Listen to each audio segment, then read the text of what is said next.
Police officers and first responders wear badges to let their communities know they are here to protect and serve. But it comes at a price. Samantha Horwitz and John Salerno work with police departments across the country to bring valuable recovery, insight resources, and workshops. A Badge of Honor TV brings those professionals to you so we can come together and revitalize communities through a better understanding of what's at stake and what's required for repair. So take a load off and turn up your TV. It's about to get real.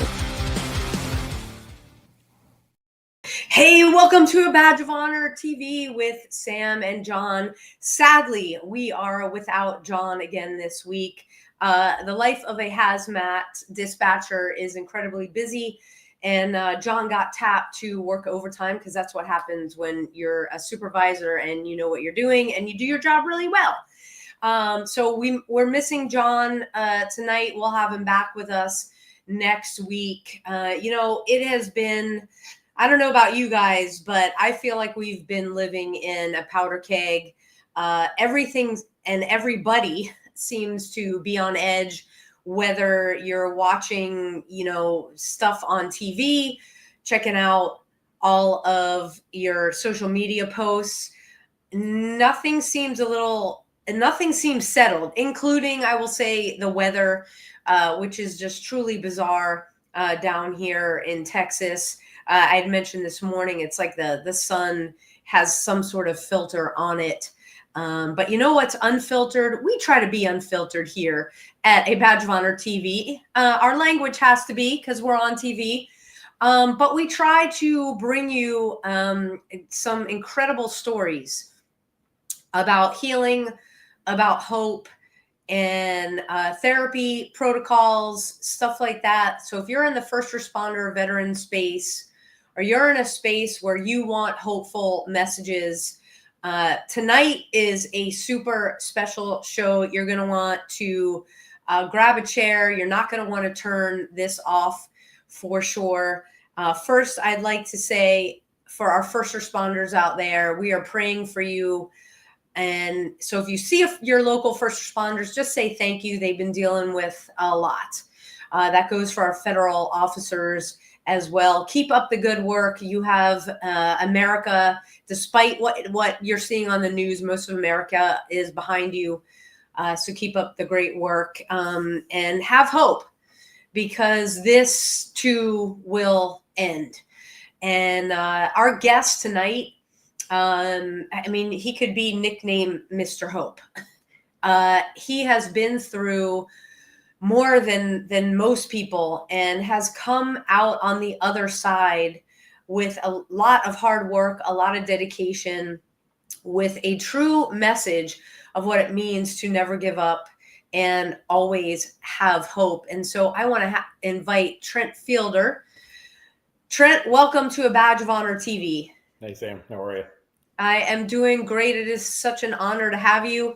Let's start right off. Just tell everybody watching and listening on their favorite podcast app a little bit about you, your background, and how you came to found TriHOPE. Okay. So I am a paraplegic. I was paralyzed 3 different times from 2011, 2012, and 2013. After that, I went through, countless rehabilitation programs and medicines, treatments, and things like that, trying to overcome what was happening to me. But none of them were quite getting me to where I was before. So I dealt with trying to figure out or navigate, what it's like to be a paraplegic. What is it like to be a parent this way? What is it like to be a husband this way? And even a member of my community. So I was blessed to during the course of that journey to meet and interact with a number of people, especially our military and first responder communities. And through those interactions and a really unique rehabilitation program we both know of with ATF, I made a decision that I wanted to give hope to other people. I wanted to do it before, but wasn't really sure entirely how to do it. But the people I encountered, this salt of the earth, ones that are out there that really make our communities stronger, I needed to do something for them. I just wasn't entirely sure how to do it at first. So I made a decision, just kind of went out there on a limb and decided I wanted to do a half Ironman. And I had just taken my first steps about 2 or 3 weeks before that, after having been paralyzed for almost 6 years. And from there, I did the half Ironman, and then after that, I did some other smaller races. Then I did a full Ironman, and I got involved with some other ones. I became a national champion triathlete. I won, I believe, seven national championships, and then I was invited to be a part of Team USA, and competed with Team USA last year and brought home the gold in the long distance triathlon. So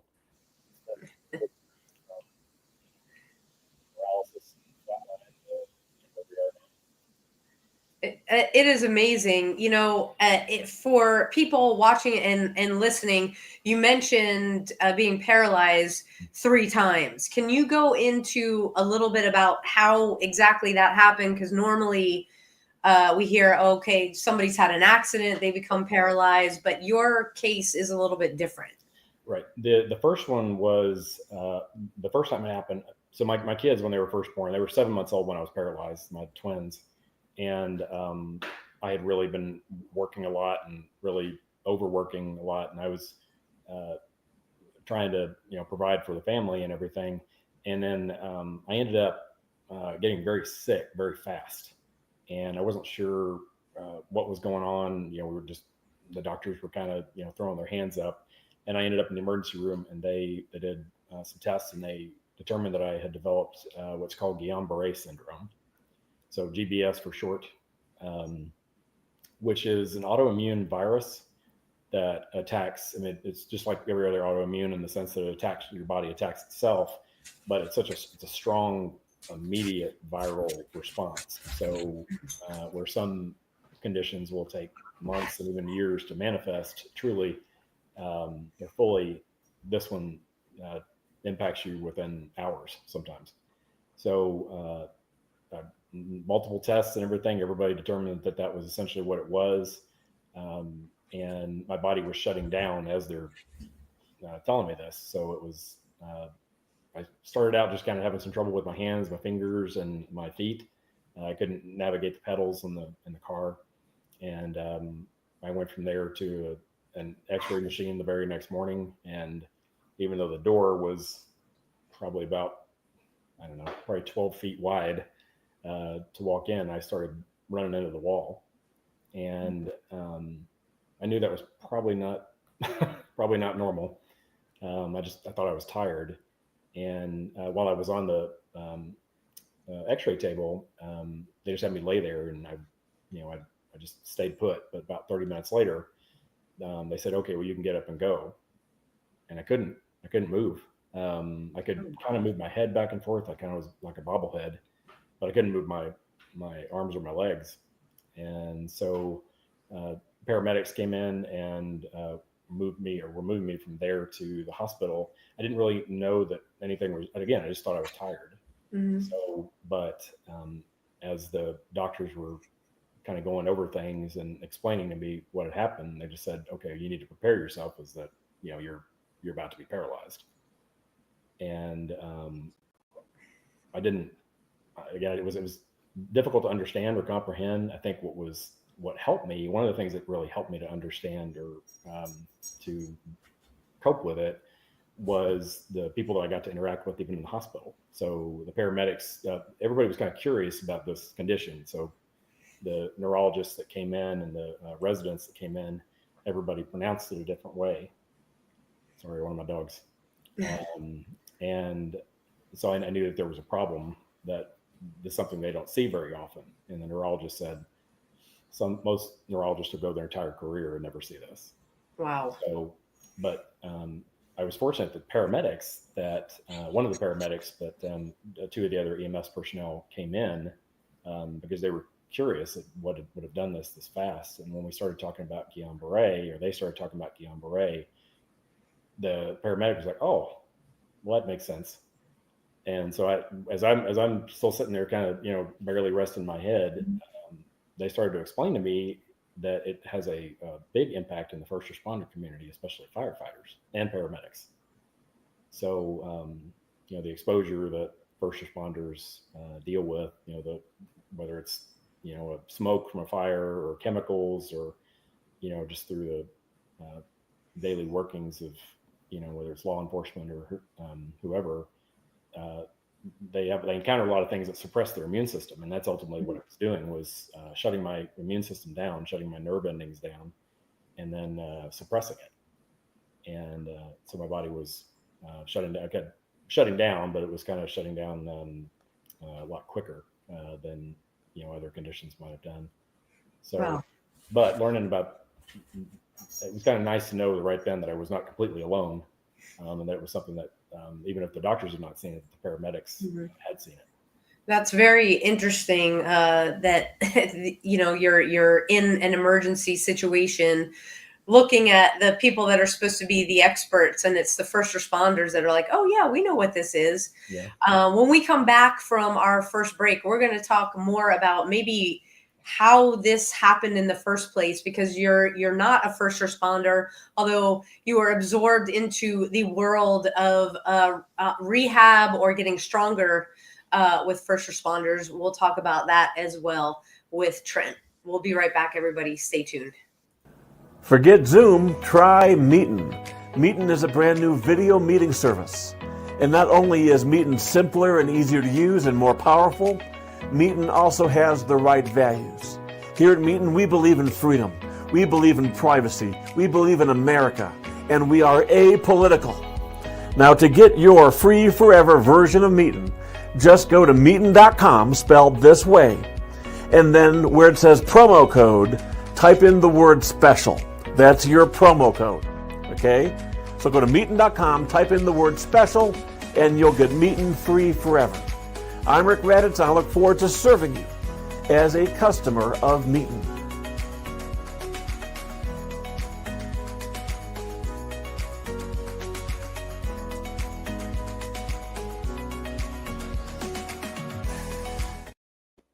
Hey, welcome back to A Badge of Honor TV with John and Sam. We are powered by the OBBM network.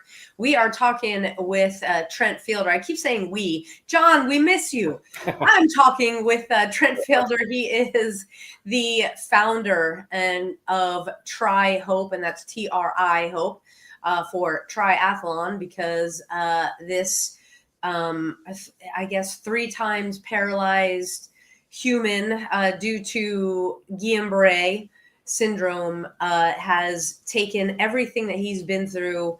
He is walking and he's competing in triathlons and worldwide, and now going beyond. So Trent, when we left off, I had asked you like where your virus, because you call it a virus, came from, because you're not a first responder. You had mentioned being exposed, whether it's chemicals or just on the course of the job, stuff that can harm your body. Right. Where?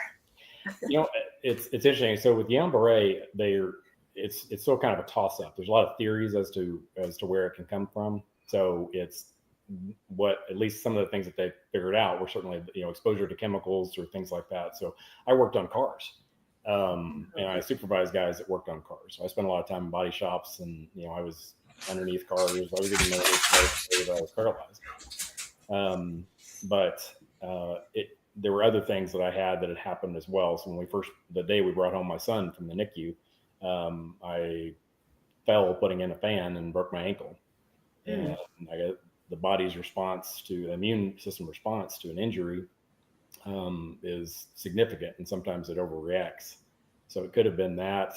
It could have been I had a history of Hodgkin's disease, and they've seen more cases involving that. The prevailing theory, though, is because my kids were in the NICU and they were so sick and so tiny, I had to be healthy, as healthy as I could. And so anytime I felt like I was a little bit sick, the doctors would bring me in so that they could get me better quicker, so I wouldn't miss any time with them in the hospital. And I ended up getting the flu vaccine. Oh. And that there's a history of Guillain-Barré with the flu vaccine dating back a long time. 1976, there was a true epidemic where many people died and many became sick. I've even met I met a nurse who treated me, whose father came down with Guillain-Barré from the flu vaccine in 1976. So that still is probably the most significant event, or at least immediate event, because I received the shot, I guess, probably about 4 or 5 months before then. So it gave it an opportunity to manifest. So okay, so the timeline fits. That's definitely on the list of certainly not helpful, if not the cause. right. Okay, so what did you do and how did you navigate? You got 2 kids in the NICU. You've got this thing that you now know is a virus called Guillain-Barré. You're paralyzed, then you're not paralyzed. Were you doing PT in between, or how did you navigate that? So what was interesting is that the hospital that I was in, and really all of Florida, there were no hospitals that had ever treated Guillain-Barré at the time. There was only one that was in South Florida and Boynton Beach that had they had one physical therapist who had seen it, and so they transferred me down there, and because we were living in Florida at the time, and it was kind of building a program, trying to figure out what to do. So I was I guess what they call mechanically stable. So I was not I chose not to be get a vent or a trach put in. And I was too scared, so they just had me hopped up on steroids instead. But there was no telling as to what was going to happen in the body restarting. So mine restarted essentially like an old car battery. So where some people might get kind of gradual movement back, they're starting in their extremities. Mine, it was kind of like putting your finger in a light socket. Oh, So wow. the feeling that I did have, which my legs, I really couldn't feel very well, but my hands, arms, shoulders, neck, head, I could. It just every movement. I'd spent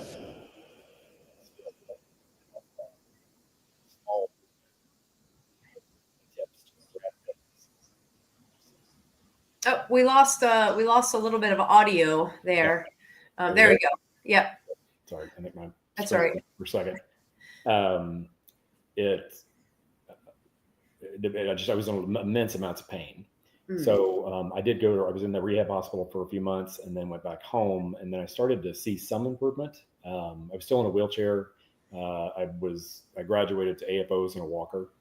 And then I started getting sick again, and I started going downhill again, and it was worse than before. It was slower moving, but it was worse than before. And that's when I ended up in the emergency room again. I ended up reaching a point where my lungs were failing, but I had developed something that some Guillain-Barré patients will get years down the road, which is called chronic inflammatory demyelinating polyneuropathy. Fortunately, CIDP for short. Yeah. But I had developed so soon after, my body never had a chance to recover from the first one. And again, I spent time in and out of hospitals trying to keep my lungs functioning, but trying to keep some sort of mobility in my arms and legs. So when did you move to Texas? We moved April 16th, 2012. So this happened, the first one happened December 16th, 2011. And I moved back April 16th, 2012. So my family lived here, and it made sense to be closer to family. Half of that family was my father, who lived in Waco, and he passed away the very next day. So half that support system was gone pretty quick. But there were good doctors. My primary was fantastic, even though she wasn't really exposed to it. She learned very quickly, and she was very engaged, and still is very engaged. She's absolutely incredible. And so she made sure to set me up with physicians that would be best suited for what I needed to do. But the pain had become so significant and so debilitating. It was like I couldn't hold my children. It was like even laying on the ground and with my legs down, I couldn't hold my kids. my hands would reflex and I'd squeeze them, like they were a tomato. And so I decided to have a surgery done to put an implant in my spine that could hopefully redirect the pain signals. And that ended up being the third paralysis, because there was a physician that kind of went off script as to what he should have done, and he ended up severing my T10 vertebra. Ooh. As if things weren't bad enough, the one thing that was supposed to help with this whole thing even set you back further. We got to take our next quick break.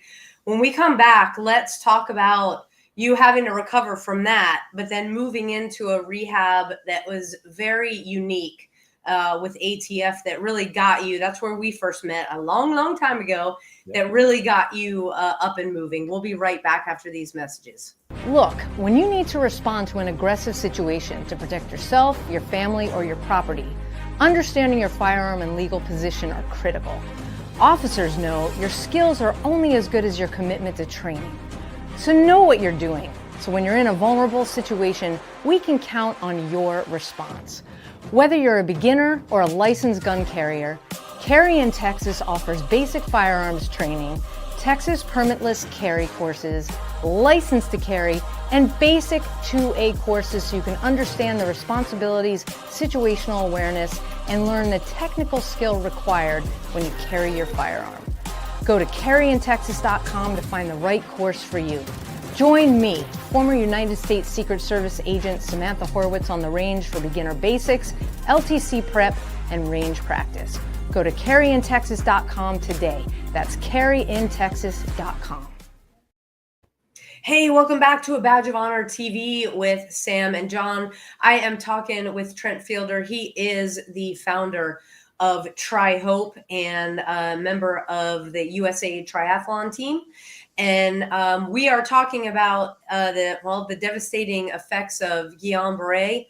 And Trent, you were taking us through you're in Texas, you're having a surgery, that surgery goes bad, you're now paralyzed again. And take us through how you found ATF. Well, after the third one, after the third one, I had two emboli, I guess is the way to say it, back to back, and ended up flatlining. And after I was recovering from that, I was in the hospital. I started. There was really that level of depression that had hit me that was unreal, and that was when I really started to question whether I belonged here or not, and whether I was going to be able to be a parent again. And my daughter, my twins were 4 at the time, and I think I've told you this story before, but she said a prayer. She said a prayer that she wanted her daddy to feel better, and she wanted her daddy to walk again. And within about 2 days, I started to get stronger. That was my first day back in the pool, and my hips started moving. It was a pretty incredible progression. So I found that motivation that I needed to reset myself as best I could, and I started looking for outreach opportunities. Like, there has to be somebody that's because physical therapy is fantastic, and a lot of times they're stuck in this modality, or these very strict modalities that are textbook specific. I needed something way out of the box, because I was convinced that despite being a T10 and these 2 other disorders, that I could walk again. And I ended up looking it up, and I found ATF. And this was prior to the big gym. This was the little bitty place. Yeah, no, we're not talking about alcohol, tobacco, and firearms. Right. Sorry, yeah. Training Foundation. Whoops. Or BATFE, I think it's called now, but for us old school folks, that's So right. Adaptive Training Foundation, yeah. I had an opportunity to meet David Vibora, the CEO, the founder of ATF, and it was unreal.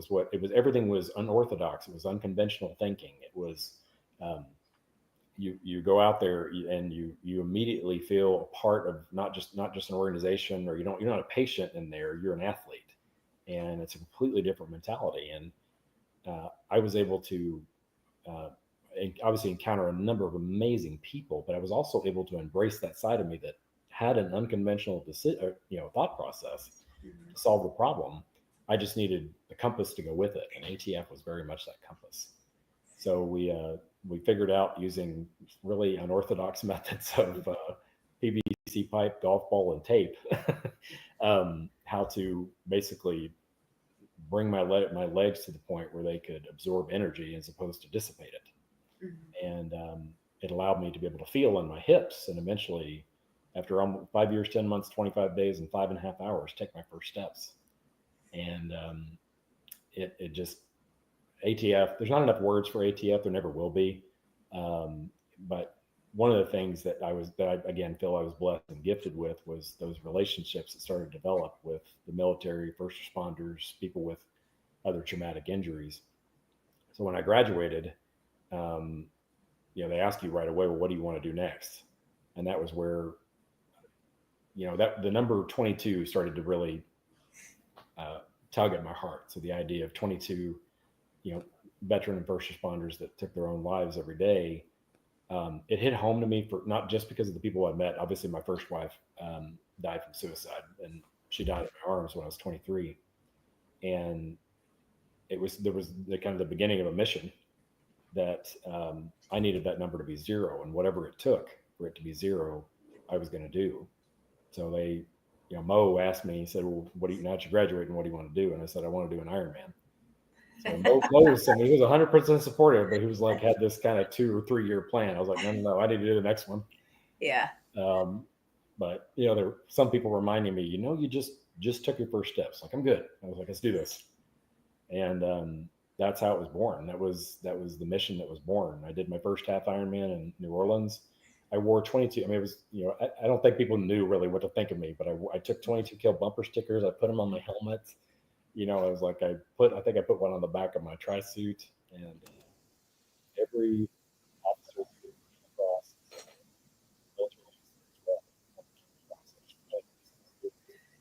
Yeah, we just lost audio a little bit. So you were saying, that's better.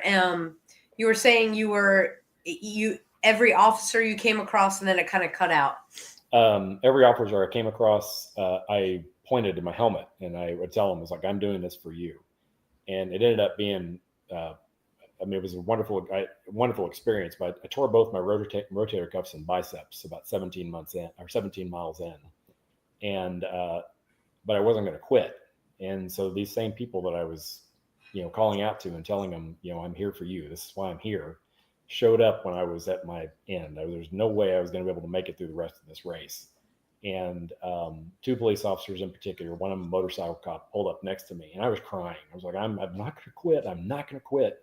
And I was like, no, I was pointing at him. I was like, there's no way you're getting me off this bike. They're like, we're not going to let you quit. And so they stayed with me the whole rest of the trip. And that, and it's a part of the bigger story in terms of every race I've had. I've been able to have developed these strong relationships with the law enforcement that's there, the first responders that are there to back you up. They're screaming and cheering. You got firefighters that are screaming and cheering. Paramedic crews are screaming and cheering for you when you're in the water and cheering you on as you get out. And it's you've said this a number of times, I'm sure, but there's just you have to have a special servant's heart to do that, because you're going to do it a lot of times without thanks and a lot of times with hate, and but they push through it and to be there for other people. And so what I do now, I do for them. So that's amazing. And you did the half Ironman, and then you're like, nope, now it's the full. Yeah. So we'll take a quick break, and when we come back, let's talk about how you got to do the Ironman, and then being sponsored or getting picked up by Team USA, because I think there was a race in there that you had to do before they could consider you and all that stuff, or politics with that.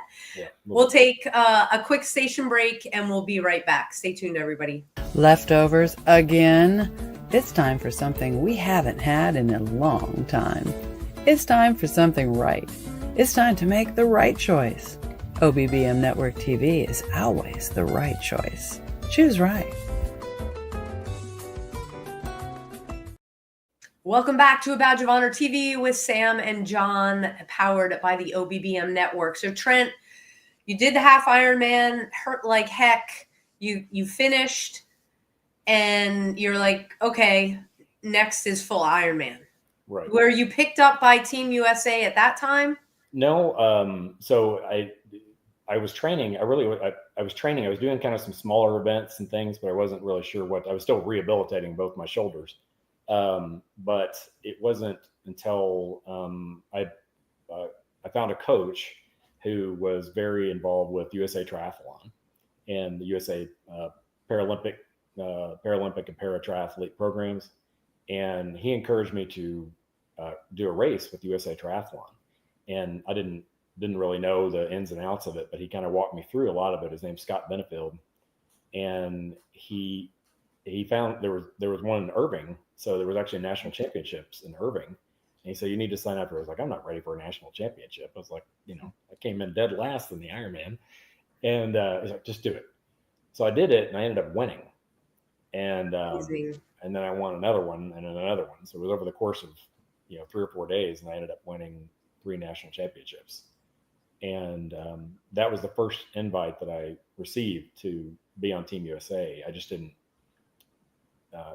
I didn't take advantage of it at the time. I wasn't really prepared for the expenses, for one thing, but the travel and everything like that. I was still kind of in the middle of, it was right after COVID, and just a lot of potential obstacles that I wasn't sure whether we were going to be able to overcome financially. So, you did travel overseas? I did, just this past year. Where was that? That was in Townsville, Australia. So I did so in 2022, I won national championships. I did it again in 2023. So last year was the invite that I took advantage of, and that was to compete in the World Championships in Australia. And it was incredible. I mean, it was one of the hardest. I was probably even harder than the one where I tore my shoulders and my biceps. My bike broke, or the shifter to my bike broke. I mean, it was incredible, but what was fun to see too was all these other people from other countries there to help. And that was an incredible experience, because my bike is on life support, and people from Japan, people from Australia, from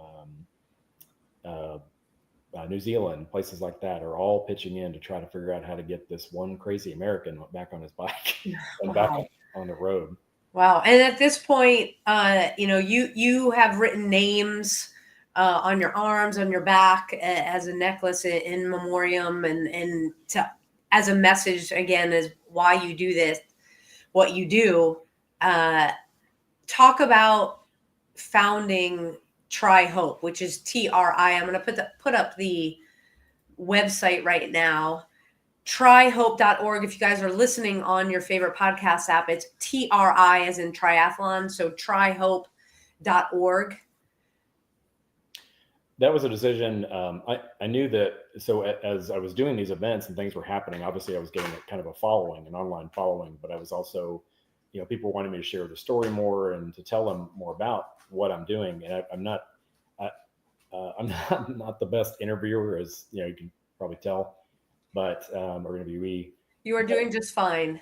I wanted a way to bring people together to be able to see kind of the central message of what I'm doing, and that message is hope. Mm-hmm. And hope is such an incredible blessing to people's life, but I think the part that gets lost in that is it's also a responsibility, and a very much a pay it forward type piece. And I think the genesis of TriHOPE really came from my daughter, who she was probably 10, and she's sitting in the back of my truck, and she said, well, Daddy, she said, everything you do is to try to give people hope. And I said, well, I try to, sweetie. And she said, and I don't know if you know this, but triathlon means 3. Yep. I think I know that. Yep. And she said, why don't you just call it TriHOPE? And so really, I can't take credit for TriHOPE. That was my daughter's idea. But the objective being to utilize the racing and utilize opportunities to go to different places to share that message of hope as an opportunity for people to experience, but also to give to others. And it took off like that. Yeah. Well, one of the big pieces in your message of hope, we met one of your dogs who came over to you in the beginning. Yeah. But he's an older dog now. His name's Gunner. I've had the opportunity to meet him. He is a sweetheart. And talk a little bit about how Gunner gave you hope when you kind of thought it was all lost, and you turned that into an incredibly heartwarming story that everybody has to read. So Gunner was my first service dog.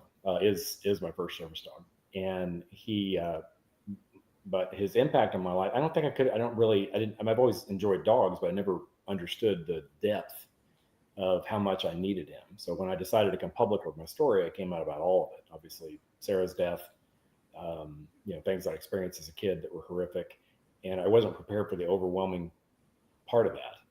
And so Gunner came into my life at the perfect time, which was not long after I shared my story publicly for the first time. And that was, even my family didn't know a lot of it. But Gunner showed me that it was one really important and powerful thing. He showed me a lot of things, but he showed me that it's okay to heal, and it's okay to not heal alone. And because I had internalized everything. I think it's a natural instinct is to try to internalize pain, and that's not helpful to solving the ultimate goal of being able to live your life fully later on. And Gunner he would not. I mean, I'd try to keep it inside, but he just wouldn't let me. And so he would find ways to kind of get me out of my shell just through his own natural instincts. So for those that don't know, he's a chocolate lab. So the kryptonite eyes are just kind of come part of the package. But Gunner saved my life, and he saved my life literally and figuratively. And so his story and our journey together was so important that he and I felt the need to put it on paper. And so we began writing his story, and ultimately came up with a book that's called Gunner Speak, that's going to come out here pretty quick.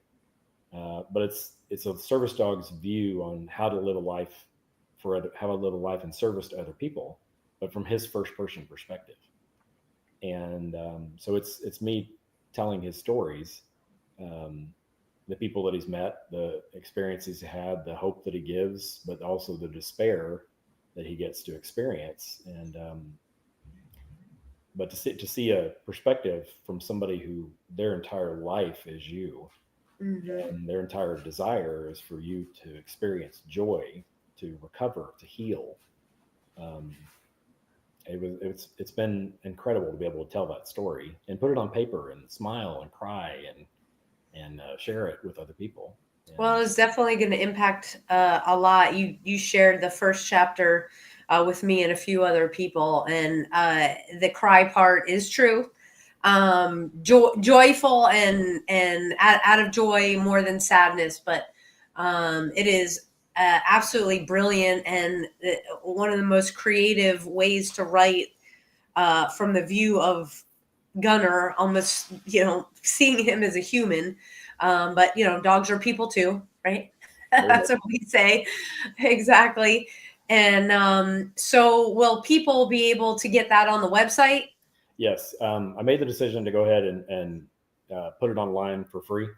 So I think the story is just too important to wait. I've been working on this thing for about 6 years. Mm-hmm. And but I'm going to put it on the website. There'll be a portion of it that just says Gunner Speak Books and Items. The first chapter's on there now, but the goal is to have the rest of it out by August 10th. That's amazing. All right. So TriHOPE.org.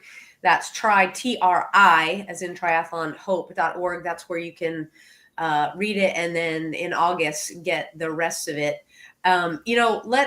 Let's talk about the next steps for you, because you're a person of faith. You take time to be very quiet, and you are going to blow the audience away like you did when you told me on your next mission. Mm-hmm. So let's not keep it a secret anymore. Okay. So after the World Championships, I wasn't really sure what to, I knew that there was something on my heart to do. I just wasn't entirely sure what it was, but I woke up one night, and there was a phrase that was on my mind, and it said, it was really clear. It said, bold missions require bold action. So if I'm really going to try to give people hope and give them hope on a level that involves self-sacrifice, then I need to do something. I need to be willing to sacrifice myself at the same time. So I've decided to make the swim next year, July 1st of 2026, from Cuba to Florida. I'll be the very first para to ever attempt a swim of that distance. And it's going to be a challenge. It's going to be probably about 3 days, maybe a little bit longer of nonstop swimming. Wow. I won't stop except to, get a medical checkup every once in a while and to make sure I'm still breathing. Yeah. And some nutrition somehow. I don't know how they do that. Still working on that one. But you had to train for this. You got sponsored. You have an endless pool right in your backyard. So that's how we're training. You've already pushed yourself. It was the English Channel. Is that the distance that you swam? So the English Channel is 21 miles. I swam 22.3. I accidentally swam over once, but I did 25 miles about 2 weeks ago. Wow. Okay, so you've already done 25 miles. Right. And the total Cuba to US is how many miles? The way we're going to do it, it should be 114 miles. Wow. Okay. Well, there you go, folks. So this is going to take a lot to pull this off. Obviously, international, where the country doesn't always have the greatest of relations with the United States. However, when it comes to athletic stuff like this, you're finding ways to make it work. Let's take our last quick break. And when we come back, we will talk about like the things that you need, how people can become involved. And folks, we're going to say it. I mean, Trent's going to need donations to pull this off. So we will be right back after these messages. Stay tuned. Rise and vibe with your new elevated morning ritual. Meet Rise by Frequency. Frequency charged nutrition.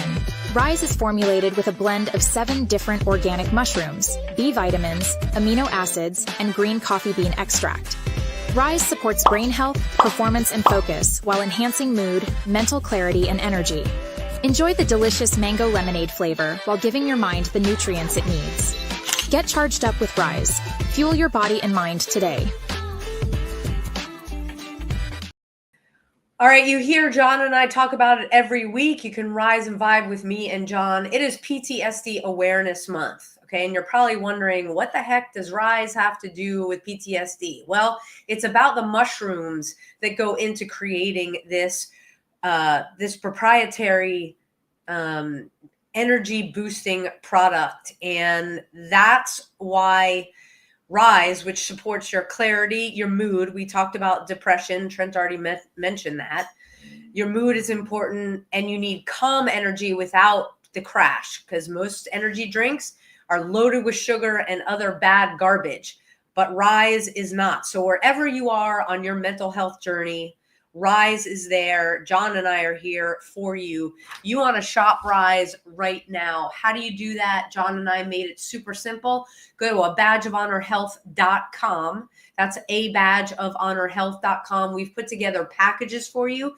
You can try it once, or you can subscribe and save. Go to abadgeofhonorhealth.com and start rising and vibing in a healthy way to support your brain, like John and I do every single day. Now back to the show. All right. Welcome back, Trent. So let's dive right in. To pull this off, you need a lot. So we're talking sponsorships. Right. We're talking specific things. What are those things that you need? So I started making a list. So it gets very overwhelming really quick, because at first you're thinking about, okay, well, do I need this and this, but then it suddenly gets a lot bigger. So I started making a list of things. I need to fly to Cuba at least 3 to 4 times. So I've got one trip scheduled in July of this year. I want to introduce myself to the Cuban people, but I also need to get used to. There's 3 different patches of water that I want to try to get used to that are potential dangerous areas.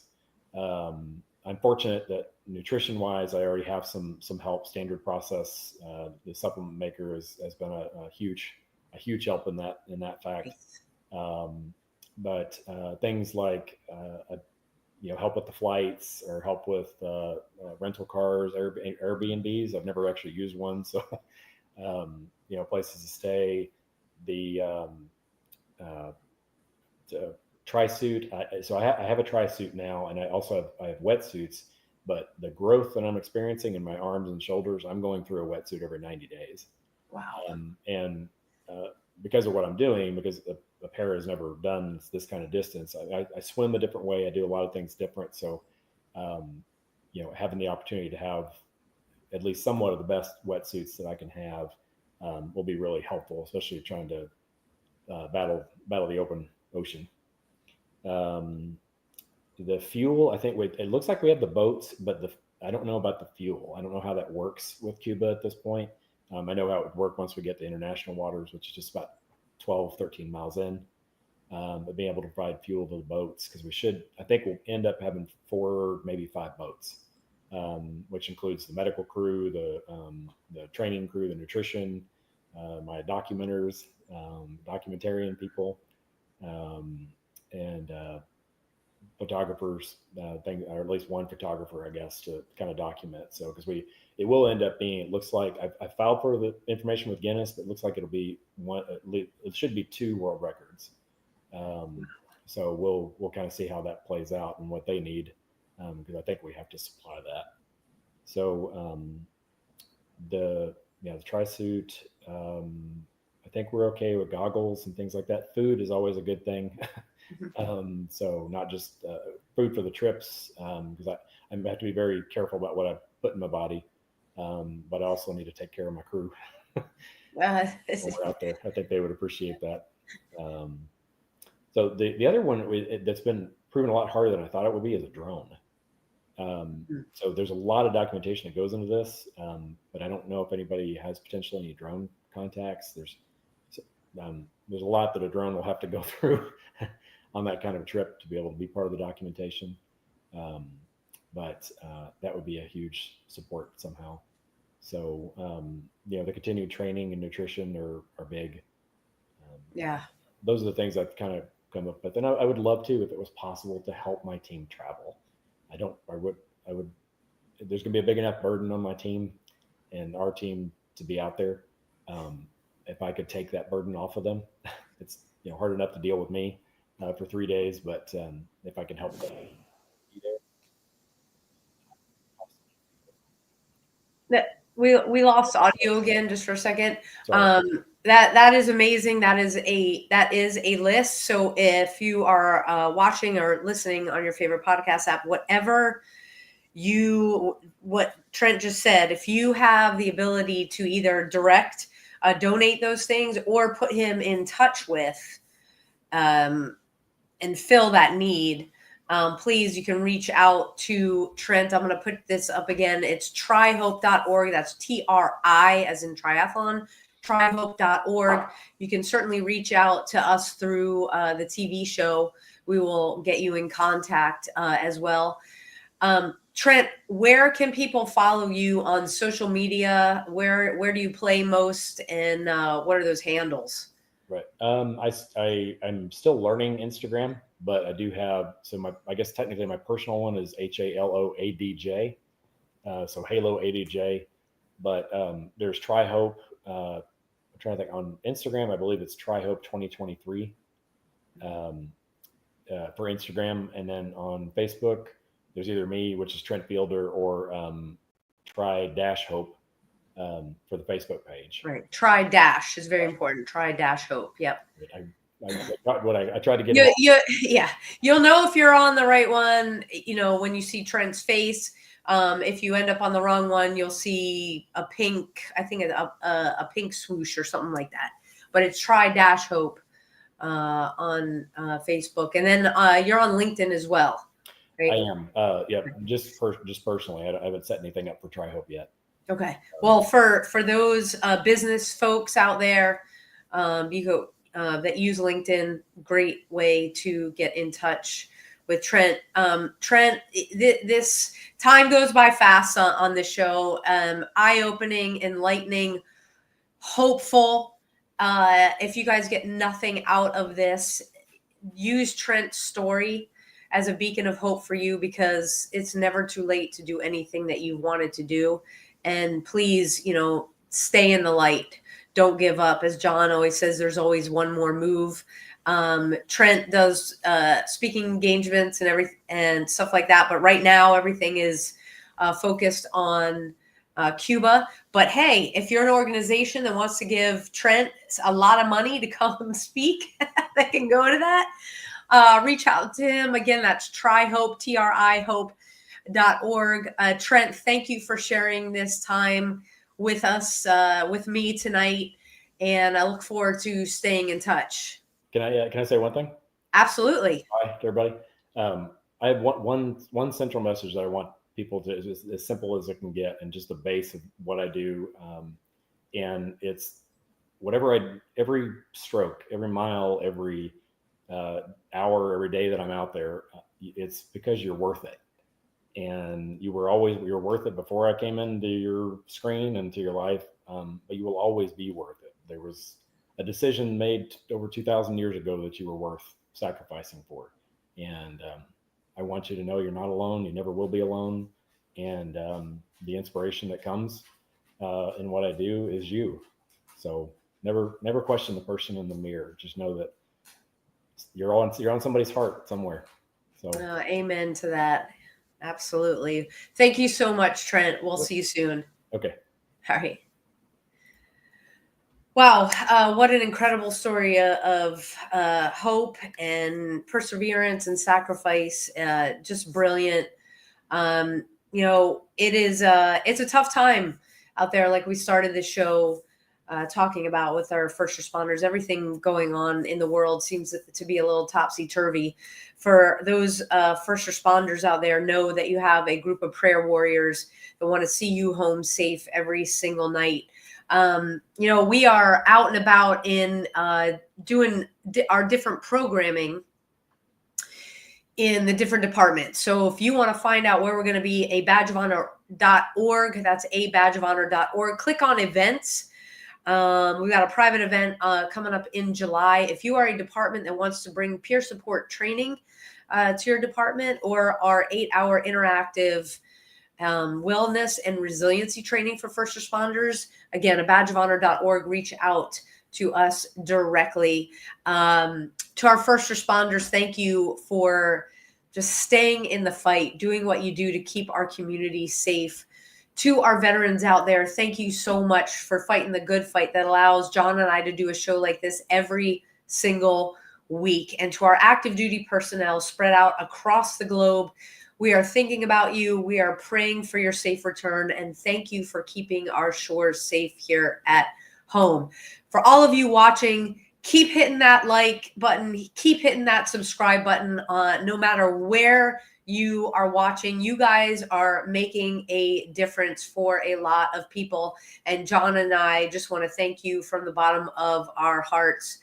Don't be a stranger. We will be back next week. Until then, this is Sam and John. Peace out. A Badge of Honor podcast is produced for the OBBM Network podcast and protected under copyright law. For content permissions, please submit your request to abadgeofhonor.com on the content page. For OBBM Network programming information, please call 214-714-0495 today.